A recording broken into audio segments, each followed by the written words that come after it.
Hello everyone, Rurikhan here coming at you with another First Impressions video, and today we're going to be taking a look at Towerfall Ascension for the PlayStation 4. This code was sent to me by PlayStation Portugal so that I could give it a look and tell you guys my personal opinions on this title. Now for starters, let me just tell you guys this title is better played with friends, particularly friends that you want to hate for the rest of your life. No, on a more serious note, this is pretty much a couch co-op title.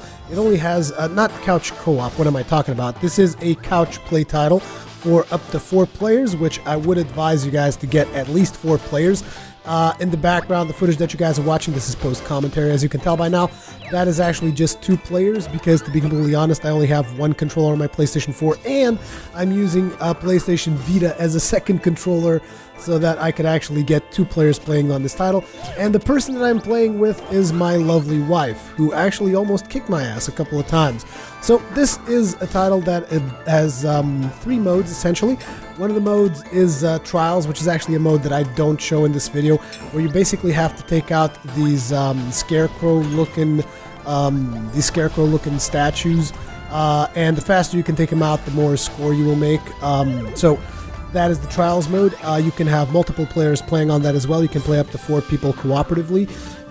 Then there is the Versus mode, which, as far as I can understand from this particular title, is like the meat of the game, because this is where this is a title, from what I've heard of it previously. Again, it has not been my experience because I had never played the title before, but from what I've heard from the community surrounding it, is that this title is about 4-player free-for-all or even team deathmatch. They have that particular mode in as well.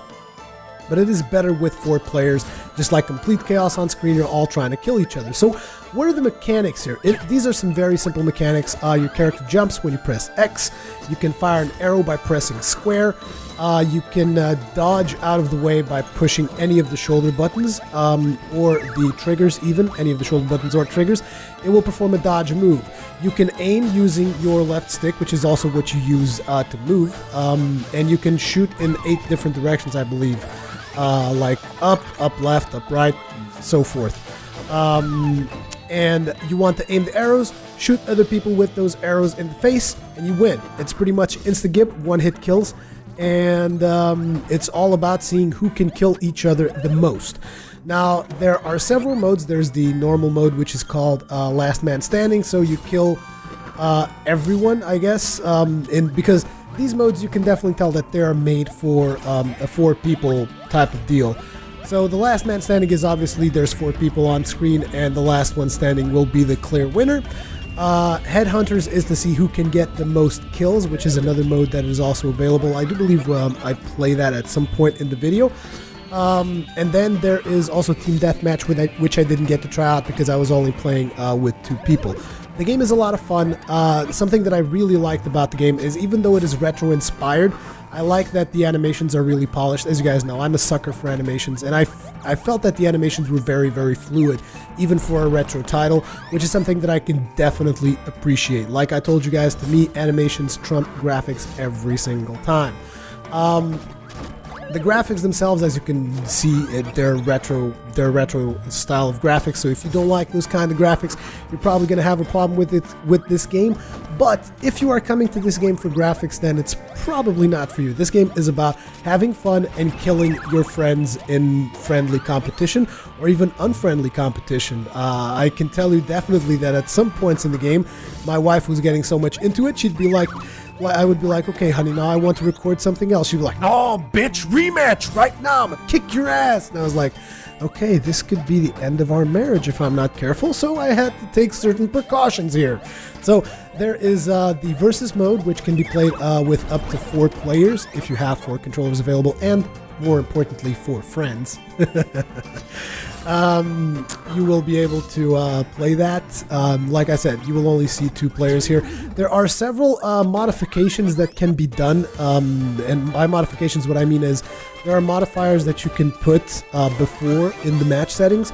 Like you can have your characters become bigger, you can have the scenery constantly scrolling left, constantly scrolling right, you can have the scenery scrolling in random directions, you can have the scenery slow down time. You can have lava constantly appearing in the scenery. You can have a scenery with no treasures. The treasures will give you power-ups such as explosive arrows. What else was there? You can get a shield, you can get wings, which allow you to fly. You just press X multiple times, your character starts flying. Kind of like Flappy Bird. Oh, snap! But, yeah, there's multiple power-ups that you can pick up as you are killing each other off. You can also kill other players by stomping them Super Mario style, which is a lot of fun and very, very satisfying. The number of arrows that you have available to you are limited, so it is important that you take this into consideration. It's not like you're going to get into the game and just like fire like a hail of arrows at all times. No, the number of arrows is indicated at the top of each of the characters' heads. You guys will notice that as we shoot off arrows against each other. If there's a cross on top of your head, it means you have absolutely no arrows and you need to collect them. You can collect other arrows, so if someone shoots you or someone shoots and misses you, hopefully, because if they shoot you, you die. If someone hits a piece of the scenery with an arrow, you can jump there, you can get that arrow. There is also wall jumping, so you can jump up against the wall and then jump off of it. You can jump up against the wall, jump off of it, and dodge in a certain direction to gain additional speed. Something that I didn't try, but I've heard is possible, is if someone shoots at you and you dodge in their direction, you can pick up the arrow that the other person shot at you. You just have to be really quick about doing that dodge. You can also pick up arrows midair if you do the whole dodging thing. You should definitely be looking at the screen at all to pick up more arrows if you want to be somewhat kind of like super hardcore and competitive at the game. But it is not just about the versus mode. There is also a co-op mode in this game, which allows you to take on waves with your friends. It can be once again, up to 4-player co-op. And you take on these waves, you pick up power-ups, and the objective is obviously just survive for as long as you can. There is no friendly fire during co-op, and I don't think you can turn that on. You guys will notice that during the versus moments, we also had like an instant replay thing. If that gets kind of annoying, you can actually just turn that off. We just had that on because every now and then we would die, and every now and then we would die or kill each other, and we would have no idea what the hell happened, so we just kind of left it on. It's on by default. And that is essentially all of the modes that are available for the game. There's Versus, there's Trials, and there's the co-op mode. And I can see why the bread and butter of this game is Versus, because it is a lot of fun. And I can only tell that it's going to be probably a lot more fun if you're playing with additional players, because like I said, we only had the two of us playing. It was still a lot of fun, but I can see that with 4 players it's going to be more chaotic. With 2 players it would seem that the matches would end a little bit too fast, because you're kind of aware exactly where the other player is and you can kind of like control how the situation is. So either you kill him or he kills you really fast. But if there's 4 players around, I can tell that it's going to get really hectic, arrows flying all over the place. So I can see where the how should I put this? I can see where the meat and potatoes lie, so to speak. So if you guys enjoyed the footage that you've seen so far, this is essentially the game. In the co-op mode, there are multiple maps that you're going to be going through. As a matter of fact, there are multiple maps with different themes available for you to do your matches on. If you see holes in the ground and you see me like jump into a hole and you come out on top, that's because the map is pretty much interconnected. So this is a really retro type of thing. If you guys remember Pac-Man, it was kind of like the same way. If you go off to the side of the map, you will come up on the other side, you know, kind of like a warp from one side to the other or from top to bottom of the map. So yeah, there's all of those things and it's a lot of fun.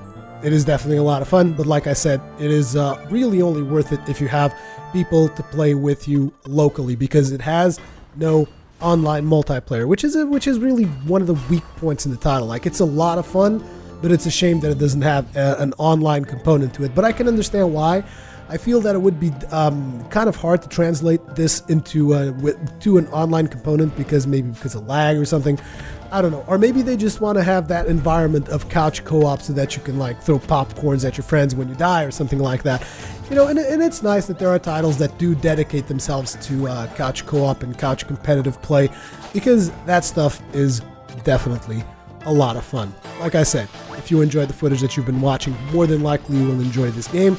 As per usual, leave me your comments, feedback, all that kinds of good stuff, and I will see you guys in the next one.